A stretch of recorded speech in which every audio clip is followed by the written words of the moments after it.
Hello friends, welcome to my channel তৃপ্তির রসইঘর। আজকে তোমাদেরকে আমি রান্না করে দেখাবো সম্পূর্ণ অনুষ্ঠান বাড়ির পদ্ধতিতে সর্ষে পাবদার রেসিপি। এই রেসিপিতে পাবদা মাছ গরম ভাতের সাথে খুবই সুস্বাদু লাগে, আর এভাবে খুব সহজে দারুণ স্বাদের সর্ষে পাবদা রান্না করা যায়। আমি আর দেরি না করে এখনই রান্না শুরু করে দিব। এর আগে ছোট্ট একটি রিকোয়েস্ট, যদি আমার চ্যানেলটি সাবস্ক্রাইব করা না থাকে তাহলে সাবস্ক্রাইব করে দেওয়ার অনুরোধ রইল। এখন আমি সর্ষে পাবদা রান্নার জন্য মিক্সারে দিয়ে দিব আগে থেকে ধুয়ে রাখা 3 চামচ সাদা সরিষা, আর দিয়ে দিব 1 চামচ পোস্ত। এটি অপশনাল, চাইলে তোমরা এটি না দিয়ে আরও 1 চামচ সাদা সরিষা দিয়ে দিতে পারো। আর এখানে দিয়ে দিব 4-5টি কাঁচামরিচ, আর একটু করে জল দিয়ে এগুলোকে 20 মিনিট মতো ভিজিয়ে রাখবো। এরপর আমি এগুলো ব্লেন্ড করে নিব। এরপর আমি এখানে 500 গ্রাম পরিমাণ পাবদা মাছ কেটে ধুয়ে সুন্দর করে পরিষ্কার করে নিয়েছি। এখন এখানে আমি দিয়ে দিব পরিমাণ মতো লবণ, হলুদের গুঁড়ি, আর একটু করে সরিষার তেল। সরিষার তেলটা দিচ্ছি যাতে ভাজার সময় মাছগুলো ফুটে গায়ে না আসে। এখন আমি মাছগুলোকে ভালোভাবে মাখিয়ে নিব। মেখে সাইডে রেখে দিয়ে চুলায় একটি প্যান বসিয়ে দিব। প্যানে দিয়ে দিব পরিমাণ মতো সরিষার তেল। তেল ভালোভাবে গরম হলে চুলার আগুন কমিয়ে এরপর আমি মাছগুলো একে একে দিয়ে দিব।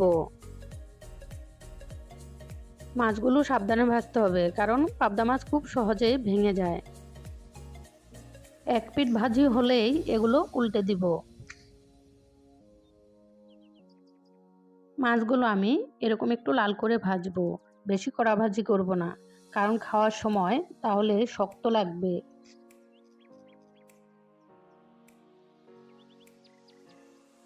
এগুলো ভাজি হয়ে গেলে আমি কড়াই থেকে তুলে বাকি মাছগুলো দিয়ে দিব।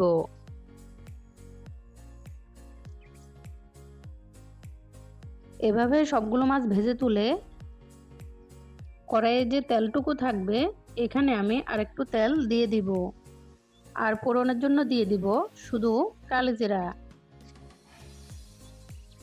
এরপর মিক্সারে যে পেস্টটি তৈরি করেছি সেটিও দিয়ে দিব। এরপর দিয়ে দিব পরিমাণ মতো লবণ, অল্প করে হলুদের গুঁড়ি, মরিচের গুঁড়ি।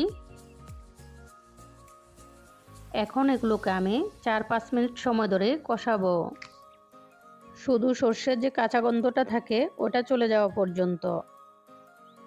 এগুলোকে খুব বেশি কষালে তরকারির স্বাদটা নষ্ট হয়ে যাবে।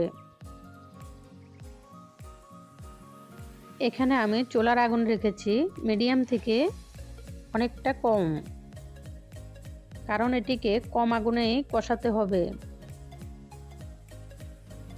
কিছুটা কষানো হয়ে গেলে এখানে আমি দিয়ে দিব 7-8টি কাঁচামরিচ ফালি,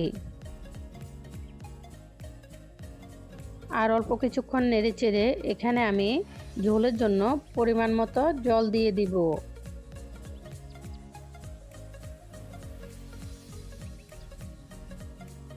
এগুলোকে একটু নেড়ে চেড়ে এখানে দিয়ে দিব ভেজে রাখা মাছগুলো। এরপর এগুলোকে নেড়ে ঝোলের সমান করে দিব।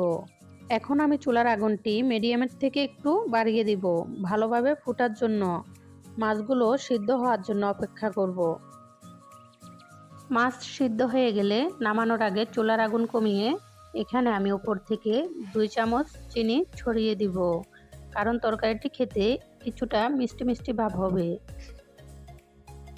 এখন আমি চুলার আগুনটি নিভিয়ে দিয়েছি। রেসিপিটি পরিবেশনের জন্য সম্পূর্ণ প্রস্তুত। যদি এই রেসিপিটি তোমাদের পছন্দ হয়ে থাকে অবশ্যই লাইক, কমেন্ট এবং সাবস্ক্রাইব করে আমার পাশে থাকবে।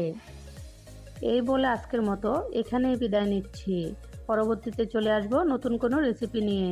সে পর্যন্ত সকলে ভালো থাকবে।